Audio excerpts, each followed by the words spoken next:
Colorado voters will decide if marijuana should be legalized. If it passes, marijuana would be regulated the same way as alcohol. That's right, but right now there is no standard to determine if you're too stoned to drive while under the influence of marijuana.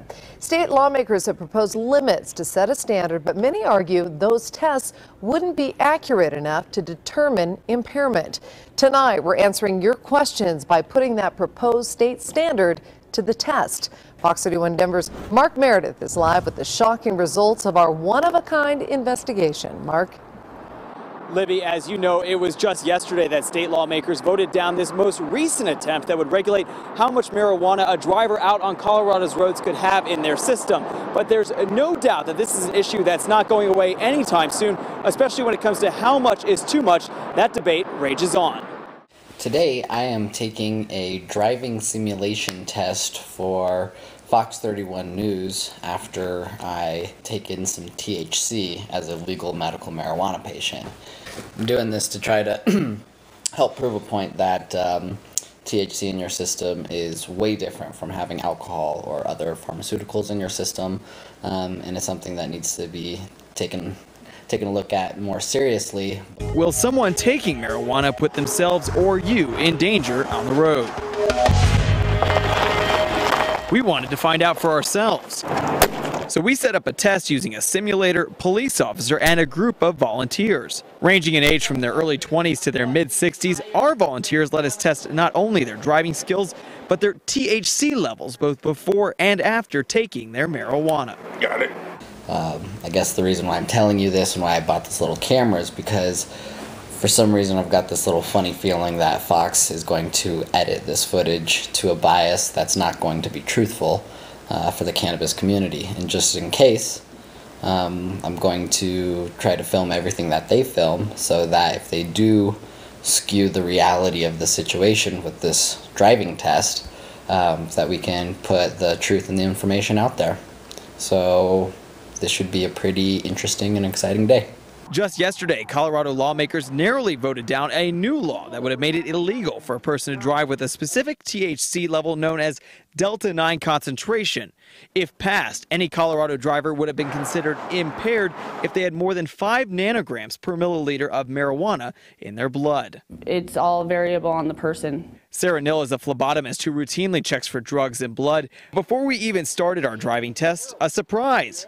We found at least 2 of our volunteers would be considered impaired under the recently proposed state standard, even though they hadn't smoked or ingested marijuana all day.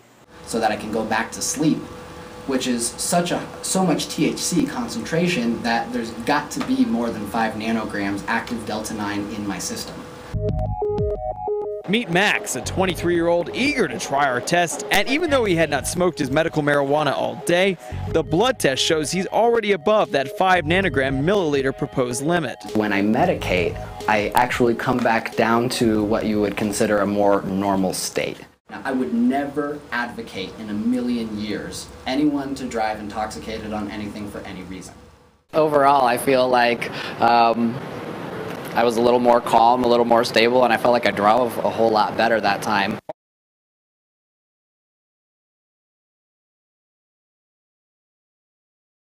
Max may have already been considered impaired before he lit up. That first blood test came back at 6 nanograms. That's one above the previously proposed limit.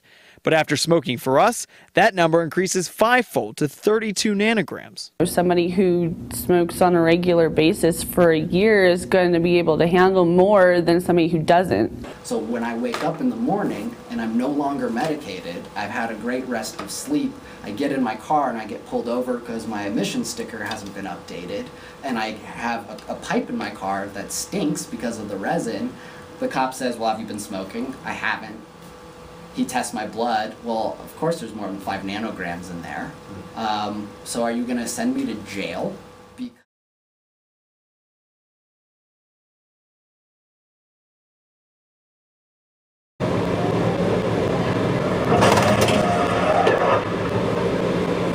Even though I had a green light, he crashed into me. Is that okay? All right, we need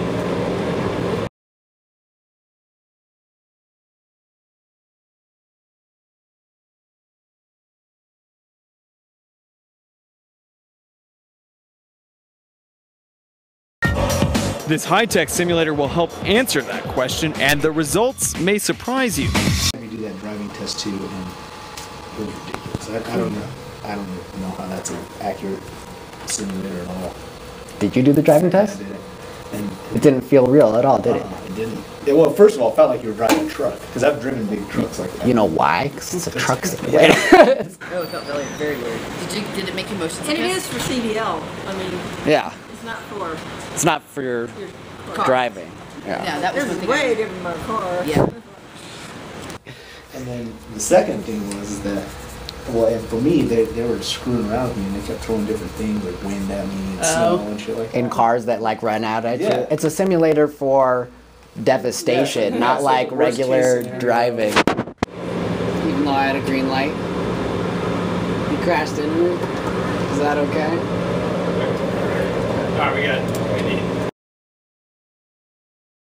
None of our volunteers put much faith in this simulator, but can you put faith in the Delta 9 law when some of our volunteers who admitted they were under the influence would pass with flying colors? I think there should be another way to base it on, not a 5 nanograms, because it affects everybody so differently.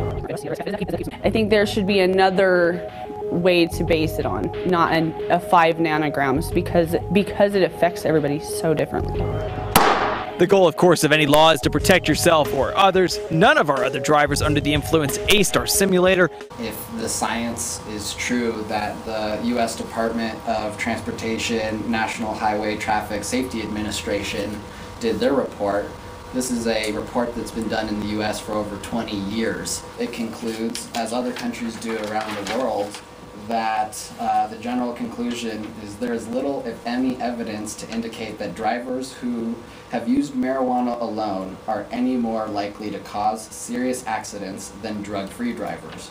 To a large extent, the result from driving simulator and close quarters test corroborate the epidemiological findings by indicating that THC in single inhaled doses up to 250 milligrams has relatively minor effects on driving performance, certainly less than VACs in the range of 0.08.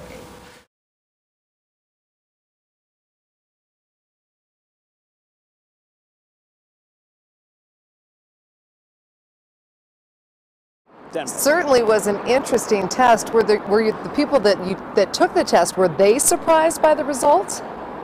They actually just learned the results with you in our audience as well as in our newsroom. We wanted to keep those results and show the test to make sure we were as fair and accurate with this one as possible. And I'm sure after seeing the story, they'll be just as surprised about who passed and who didn't. The test itself was extremely inaccurate. The test was done at a school that tests truck drivers that drive 18-wheelers. So our trucking simulation was for an 18-wheel rig, and the steering wheel was humongous. It was like this big. The seat was huge. The pedals were like right next to each other, but on the far right instead of being like separated, like they typically are. And looking for your opinion. They weren't looking for the facts. They weren't looking for information. They were just looking for what is this test on this simulator going to conclude with medicated drivers. So I hope Fox portrays a decent truth of what happened today. Really hope they do.